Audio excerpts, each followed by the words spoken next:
All right, welcome everybody to the SEMA six-part webinar series. I'm Zane Clark, Senior Director of Education. Before we get kicked off, I want to go through a few housekeeping items today. First thing is, hey, before you vacuum, always sweep the floor. That's right, you only get webinar humor here at SEMA. Thank you for applauding that. Thank you very much. Hey, you may have joined the presentation using your computer speakers. If you want to use your phone system, you'll notice that you have a control panel there with a bunch of cool little gadgets and prompts in it. One of those is an audio where you can join by telephone. That's also where you'll ask questions. You can submit questions at any time throughout the presentation. And we will collect those and address them at the end of today's call.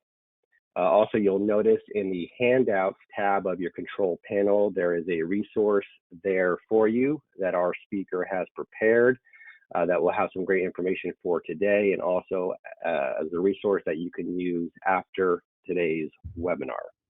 All right, today we are kicking off the first of a six-part webinar series. The title today is Making Sure Your Messaging and Tone Are on Target. I'm really excited about our speaker, Mike Brown, President and CEO or founder and CEO of the Brain Zooming Group. Mike, if you want to join us, we'll be leading us through a six-part series on how to jumpstart business operations and look forward to the future in a strategic manner. We'll be talking about essential tools, resources, and advice that businesses can use to think beyond near-term survival. I first met Mike, I would say probably about 5 years ago at a conference to remain unnamed. And it was interesting, we brought out some SEMA volunteers to help identify speakers and topics that will resonate with the automotive aftermarket and our industry. And overwhelmingly, they pointed to Mike and said, hey, you need to get that guy at the SEMA show. So we obliged. We invited Mike out to be a speaker at the SEMA show, and he's also spoke at the PRI show. And the feedback for Mike has been tremendous, and he fills the room. And he does a fantastic job of just relating to the audience in our industry in a very practical way that appreciates the challenges of small businesses. Like I said, he is the founder and CEO of Brain Zooming Group. He is an author and a strategist. His latest book, Idea Magnets, helps dynamic leaders to cultivate extreme creativity and innovation.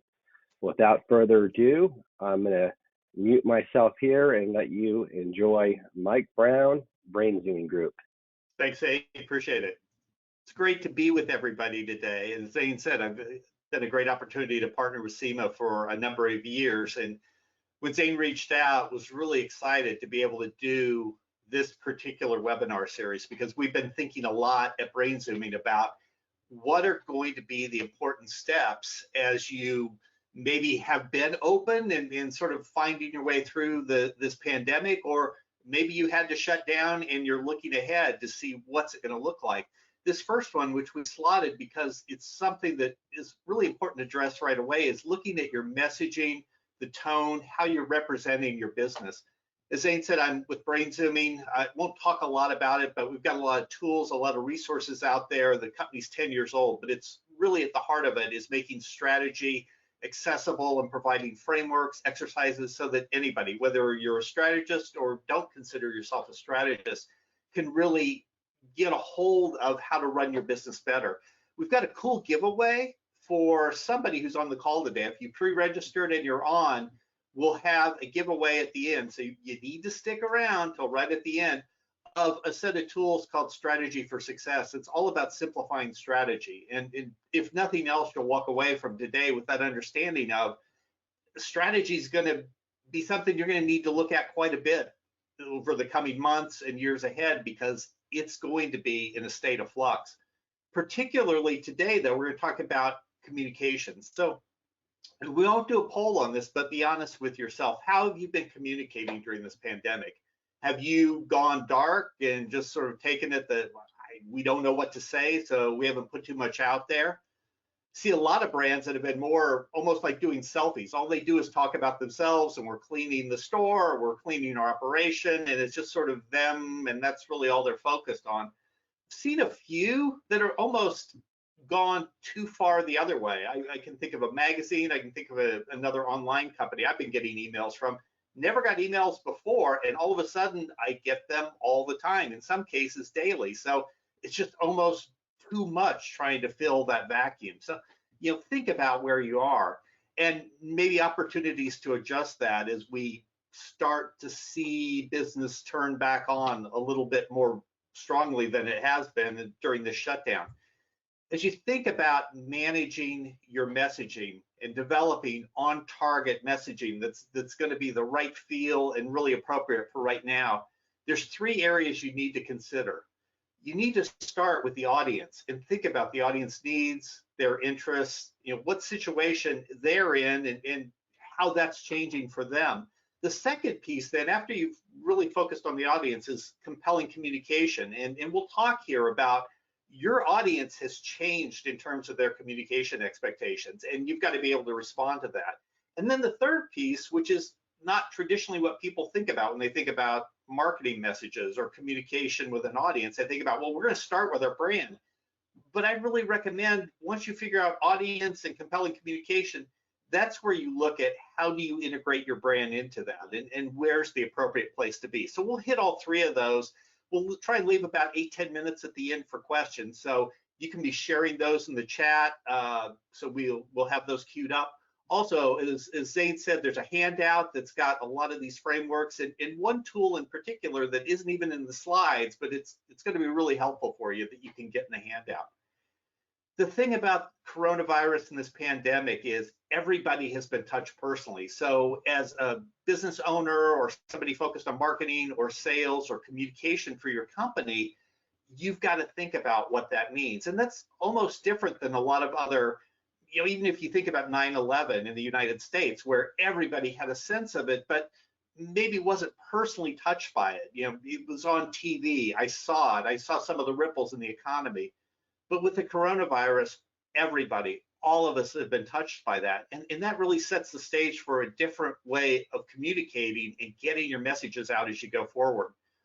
It's been interesting, and maybe you've noticed this in the last couple of weeks as brands started to recognize that, yeah, we've got to talk about this. And somebody put a video out the other day, and I've sort of summarized a little bit of it here that's kind of interesting, is how many brand videos right now all sound alike. They start with somber music. They reference how long the company's been around. They show people.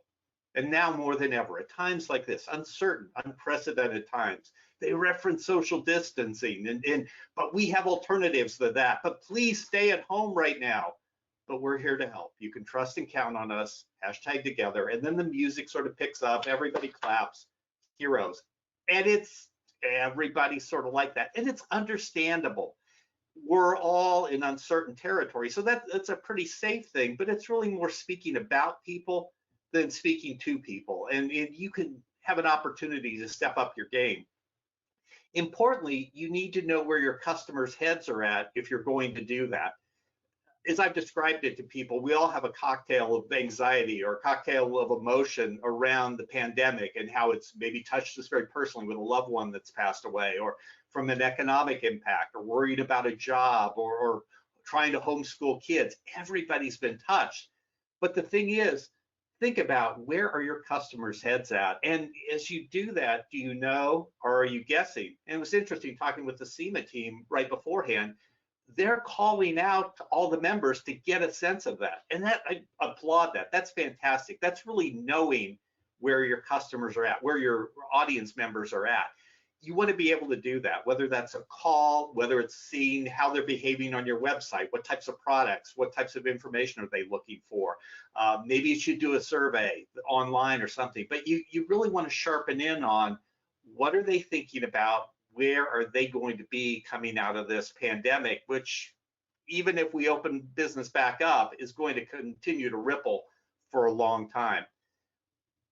Instead of speaking about people, you want to speak to people. We recommend a persona to do this. And what it is basically 3 to 5 paragraphs, and it actually describes a prototypical audience member. So this is one for brain zooming, Mario, who's a corporate brand manager.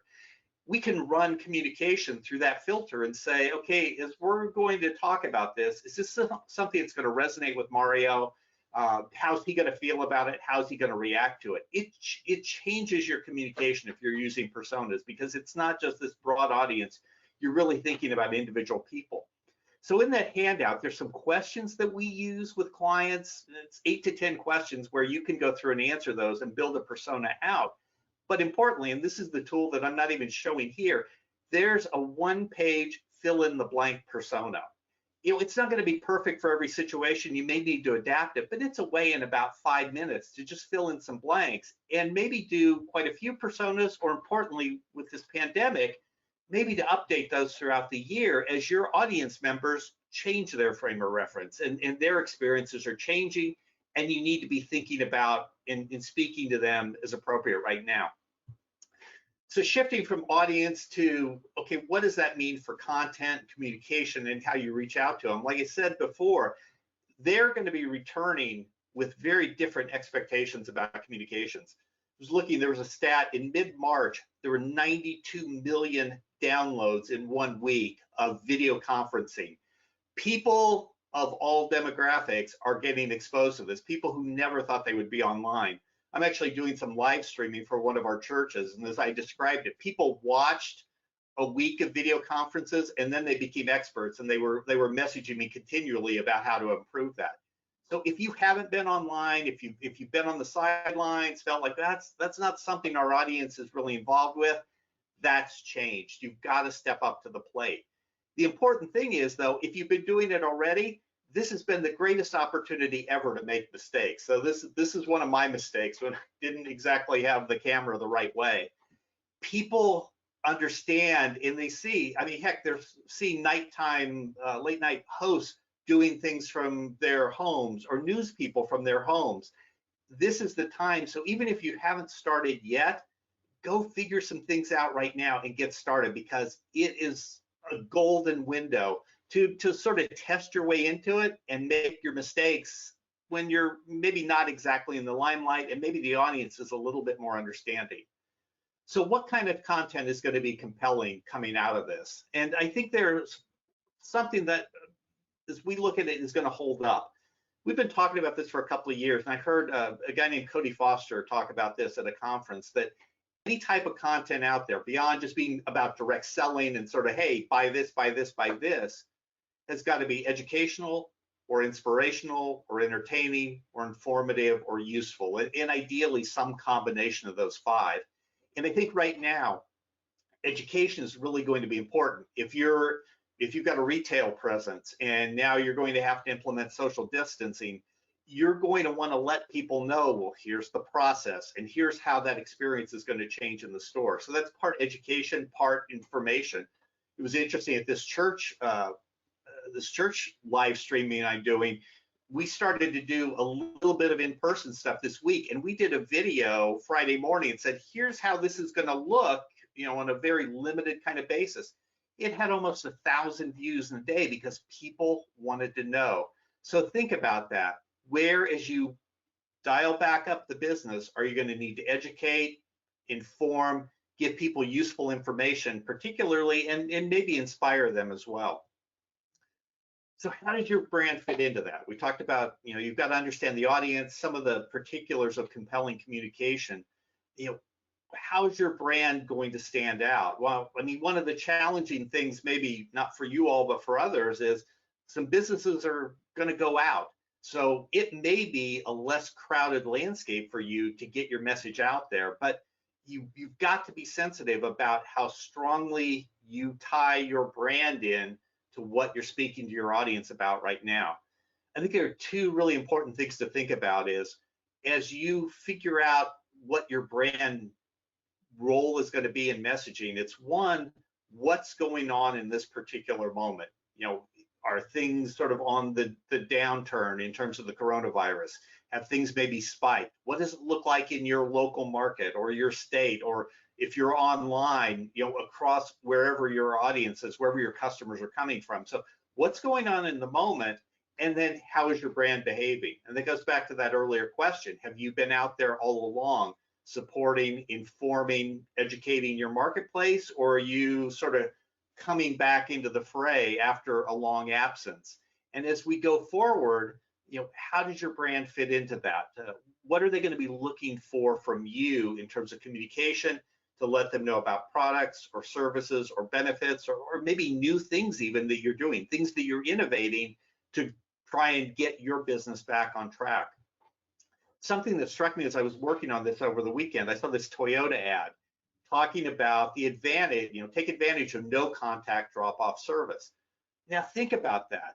8 weeks ago, a couple months ago, you probably would have been talking about, we have personal service, we've got knowledgeable techs, they'll be interacting with you, they'll be telling you about what's going on. And now all of a sudden that's changed, and no contact is what somebody wants to talk about. There's a grocery store where I live in Kansas City. They built their brand around a helpful smile in every aisle. Yesterday, they had a post saying all of our employees are going to have masks. So instantly, that smile position, all the masks are covering the smiles. My takeaway is that every brand is going to need to do a tune-up. And I actually did a SEMA talk a couple of years ago on brand tune-ups, but you're going to need to think about, particularly, your communication may be much more personal than your brand experience is going to be able to be. So how personal, how you can dial into your customers is going to be more important than ever, because you may lose some of the personal aspects of your service, and you've got to use communication to reinforce that. So what does that mean in terms of how you communicate? This diagram is in the handout. So again, grab that handout off the panel. This can help you think about what types of content, what types of messages do we get out to our audiences. And this is more for the customer audience, but you need to be thinking about the same kind of thing for your employees as well. Down on the far left, it looks at, along the bottom, the customer stage. So are they just sort of aware that they may need you? Are they in the consideration stage where they're maybe shopping a couple of brands or a couple of stores, and then they're in decision-making mode? So that gives you a sense of where the customer is. Along that up and down the y-axis, it's, are they mainly thinking about what their interests are? Are they starting to look at a particular product category, or they may be looking at your brand? And in each of those 9, you've got an opportunity to share messages. Down in the lower left, it's a lot less about you and a lot more about them and maybe some of the challenges they're going through. In the far right, down on the bottom, it's helping them be a better buyer. In the upper left, that linkage category, it may be you're giving them good information in general and sort of being the sponsor of that information. It's really only in the upper right, as you talk about benefits, that you're really talking about your brand. So think about, look at your messages, either that you're doing now or maybe that you've done historically, and say, do we cover all 9 of these? Because you want to have content, you want to have messages that fit all of those. So as you think about takeaways, there's 4 I'd like you to walk away with. One is knowing your audience in the moment, and not the moment 6 weeks ago, not even the moment last week in some cases. In the moment right now is more important than ever. You've got to dive into digital, you've got to dive into video. You can't wait any longer because the expectations have changed with your audiences. Share personal messages. If you're a business owner and maybe part of your audience is business to business, or even if it's business to consumer, demonstrate in your messages that you get them. We did a Facebook Live. I've done some blog posts during this time and have shared some of the challenges, some of the good things. I've gotten more unbelievable reactions to those from people saying, wow, that really touched me. So don't be afraid of maybe being more personal than you ever have before. And flexibility and adaptability are going to be essential, because things are going to continue to change, they'll vary, and your messaging has got to be flexible enough to respond to that. So that's some good principles to think about in terms of on-target messaging and tone. Zane, maybe if you want to pop back on, do we have some questions from folks and maybe some points to clarify or expand on? Yeah, thanks, Mike. We certainly do. All right, excellent job. There's a lot of information to condense in a short time, but we also want to be sensitive to everybody's schedules. And like Mike said, the resource handout has a lot of information that will complement the presentation today and certainly serve as a tool moving forward. And I know there was quite a few questions on how to access that, and hopefully that's been remedied for everybody.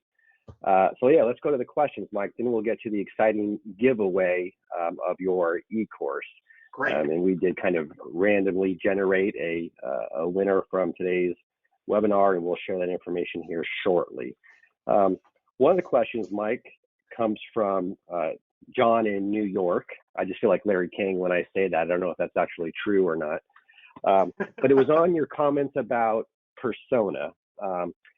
Is it a kind of a characterization that you're trying to build to understand how to communicate? Is it an actual employee on your team that you communicate through? Can you just elaborate on that idea of persona? Yeah, great question. You said John from New York. Great question. You can use that persona multiple ways. If you're thinking about how to communicate to your employee group, you may have an employee persona. As I was talking about it there, it's more about a customer, and you may pick out, hey, here's a typical customer that we see a lot. They're a very frequent customer, and you could build the persona around them. So I think you said characterization. That's a good way to describe it. It's a characterization that when you're building a message, you're thinking about that. And you may have one who's the very frequent customer. You may have a persona of somebody who's used somebody else who maybe is shut down, and they're going to be new to your organization, and think about that. You may have a persona that it's a typical customer, but maybe they've been touched more personally by something, or they've suffered some job loss, and you may want to be talking to them. That's why we wanted to give you that one pager, because I think more than ever, you want to have several of them. A lot of times we'll tell people, hey, if you can just get one persona done, that's good, and it's a good starting point. Really think about your audience. This may be a time where you've got 3 or 4 or 5, and you're using that to make sure that you're communicating to parts of your audience in a way that's going to be meaningful and very sensitive to what they've gone through. Okay, yeah, that's helpful. When you first brought that up, I was thinking split personalities, kind of like a Sybil deal there, but no. That makes me feel better about it. I did get a question about my hat, so we'll make a gratuitous plug here to the SEMA Garage. Make sure you check it out. They have a lot of cool benefits there for members and manufacturers, for sure. Mike Spagnola is paying for a sponsorship opportunity on that one, so I had to plug it. Another question from Cindy in Des Moines. Mike, she's curious, hey, if they haven't been communicating regularly during this time, how should they get started, or how do they manage that void in communication? I think if you haven't been communicating, you'll probably want to start off being a little bit more personal and as transparent as you can be, to say, hey, we've been out here, maybe we've been really challenged, or we had to shut down and we're starting to turn back on, or we've been looking at change during this time, and here's some of the things that we're talking about. I don't think you want to come back out and say, hey, guess what, we've got this sale on for the next 2 weeks, buy this part, come in and get this service, and sort of act like nothing happened. I think people are still in a place where they can be understanding, and even if you haven't been communicating, maybe you don't feel like even that you've sort of supported and reached out during this time, to just acknowledge that. You don't have to dwell on it, but just acknowledge it, and then start to get into, hey, here's what has gone on, and invite people to say, what's going on with you. Maybe that's a form or a phone number or an email that they can reach out to start to create at least some semblance of a dialogue. So that's, if I hadn't done anything, that's how I'd get started. Yeah, I think you bring up a good point. It's about having that authentic communication. And even if you're a little bit vulnerable in this time, your customers and clients will understand, and it may even serve to endear you to them if done authentically. Yeah. Hey, so I think a lot of companies have really kind of risen to the challenge, and this question gets to that point.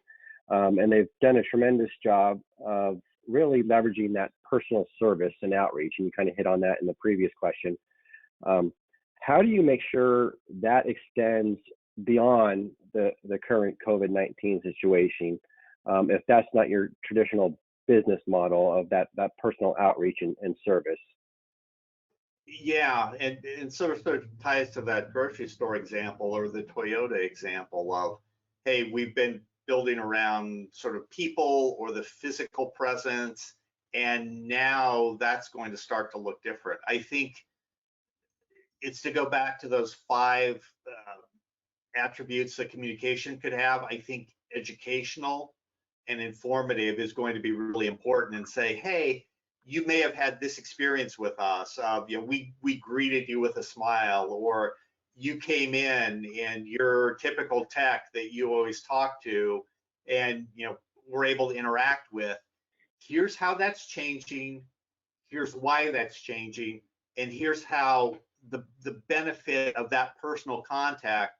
We're still focused on delivering all the benefits of that for you. So again, I was talking to somebody at this church thing this morning about people are a little concerned about, well, why have some people had access or been able to do things? The pastor has his own view of why he's made some rules, but they don't know that. So we talked about being a little bit more transparent and helping people understand. So I think that applies to the sense as well of if your brand has been built around personalization, customization, we're right there with you. Explain, we get that, and we're still going to deliver that benefit to you, but we all have to change, and here's how we're still going to focus on making sure the service is as great as it's always been, or the products are exactly what you want, just like they've always been. And the expertise that we've always had is all the same, and here's how we're going to deliver that to you in a new way. All right, make sure you take your handout resource. Certainly, we will make this presentation available afterwards. And Mike has his information there. And as we navigate this thing together, we'll be stronger on the other side. And looking forward to having everybody come together. Folks, thank you so much. Have a great time.